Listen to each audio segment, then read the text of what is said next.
from bad to worse. Lalong nadagdagan ang kalaban ni BBM mga kababayan. Dahil ngayon, nakisawsaw na rin mga kababayan, etong may sariling mundo na si Ramon Tulfo.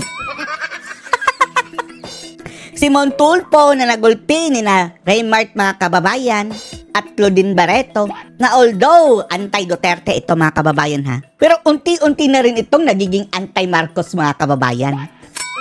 At ang kanyang unang binakbakan ay si Bersamin mga kababayan na at tinatawag pa niyang The Little President. Di ba nung una, napapabalita mga kababayan na kaya daw ha, dito rin yun mga kababayan, binalita sa pahayagang bilyonaryo. Eto bilyonaryo na kaya daw gustong mag-revamp ni BBM. Dahil ang gusto lang daw nilang tanggalin mga kababayan ay etong si Bersamin. Na ang sabi pa nga ni Ramon Tulfo mga kababayan na kung ang target lang daw ni BBM mga kababayan ay magbitiw sa kanyang tungkulin si Executive Secretary Lucas Bersamin. Eh bakit daw hindi na lang niya ito pagre-resigning mag-isa? Lahat talaga pinagre-resign niya. Si Ramon Tulfo ang nagsabi niyan mga kababayan ha. Dagdag pa niya, he burned down the whole house just to get rid of the rat in it. Hindi daw niya sinasabing daga si Bersamin mga kababayan. What? Oh, kasasabi mo nga lang na rat. Ayon pa kay Montulfo, he's just the target of the presidential wrath over the reported corruption in the office of Executive Secretary. Yan ang sabi ni Ramon Tulfo mga kababayan na ang sentro daw ng kurakutan ay yang si Bersamin daw. Wow. Si Bersamin nga lang ba? O baka naman lahat sila?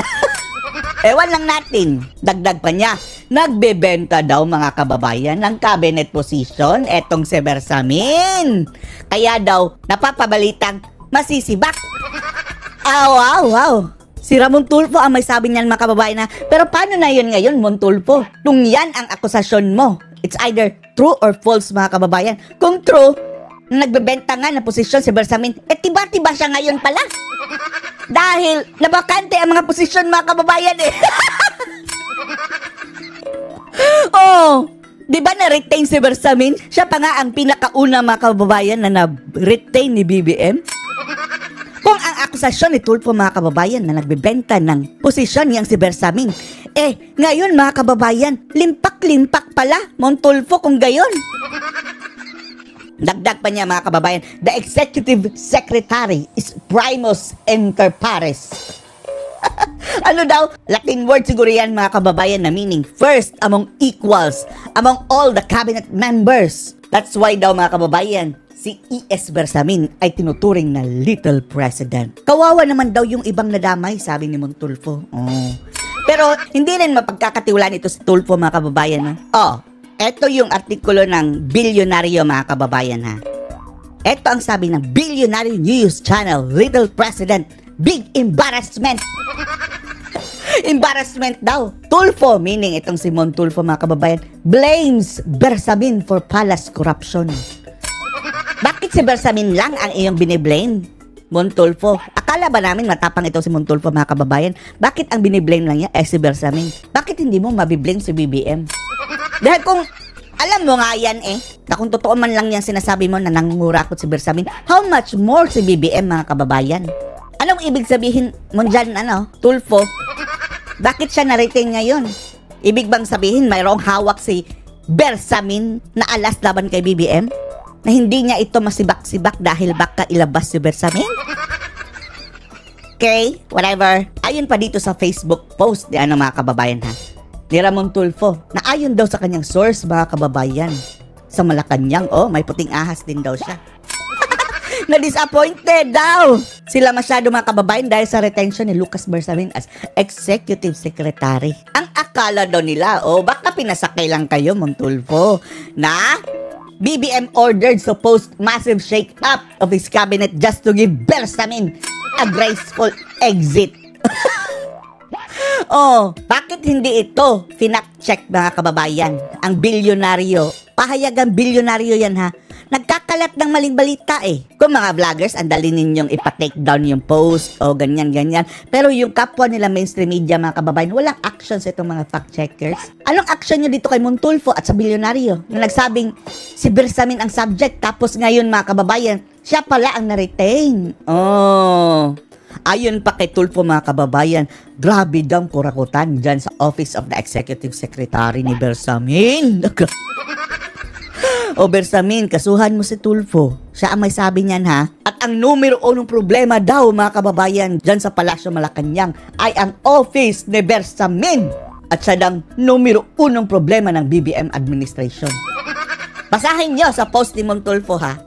According daw sa isa sa kanya mga puting ahas, mga kababayan, na ngayon daw under the BBM administration ang may pinakamalala, pinakamataas na korupsyon sa kasaysayan, mga kababayan, na umaabot na daw sa 40% ang kurakutan, kickbackan sa mga government projects daw, mga kababayan. At syempre may pahapyaw siya. Nilamangan pa daw niya ang kurakutan ni Duterte, mga kababayan, na 25% na daw ang kickback. Ngayon, 40% na daw. Oh.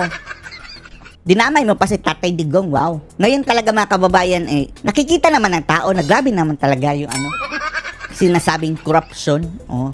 Lalong-lalo na yung ayuda.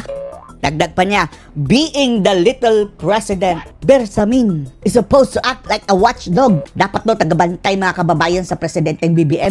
Pero, ang lumalabas para daw bantay sa lakay.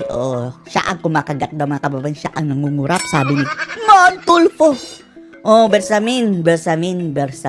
Dinungisan na ang iyong dangal, Bersamin. Hindi mo yan kakasuhan, Bersamin. Kurakot ka daw, Kung hindi yan totoo, Bersamin, kasuhan mo si Montulfo. Pero kung hindi ka iimik niyan, palamang maniniwala ang tao. Dahil kung magkakasuhan, baka magkakalabasan ng ebidensya at may ebidensya si Montulfo.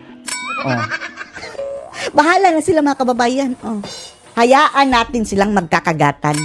Etong mga Tulfo, mga kababayan, buti na hindi nanalo yung isang Tulfo, no? Mayroon silang mga liga din, mga kababayan, mga ambisyoso din yan, mga kababayan, gustong maging presidente. Eto si Montulfo, hindi manalo-nalo yan, mga kababayan. Tapos yung dalawa niyang kapatid nanalo. Na-hurt, mga kababayan. Kaya nagbunga nga. Tapos ang yung mga dalawang mayayabang niya na kapatid, ambisyoso masyado. Nilunok ang prinsipyo, mga kababayan, para sa ambisyon. Wala ka maririnig, no, na talagang pinuna ng dalawang Tulfo, si Erwin at saka si Raffy, doon sa Marcos administration. Buti pa itong si although madaldal, nabugbog na niya. Claudine at Raymark, may pinuna sa Marcos administration. Kaya lang, si Bersamin nga lang, mga kababayan. Bakit hindi mo isiwalat Montulfo ang kabalastugan ni BBM at ni Admiral at ni Tambaluslos? Matapang ka naman, di ba? Yan ang hamon namin sa'yo. At sa lahat ng nagpa-fact-check, mga kababayan, bakit hindi nyo pina-fact-check si Montulfo? Ibig sabihin ba totoo ang pinagsasabi nito? Bakit hindi nyo i-fact-check din ang bilyonaryo na nag-leak na, mga kababayan, si Bersamin daw ang target na sisipain ni BBM? Bakit na-retain? Ganyan sila, mga kababayan, kapag mainstream media ang pumapalpak. Okay lang sa kanila. Pero yung mga vloggers, grabe, kakasuhan pa. Anong masasabi nyo dito? Post your comments below.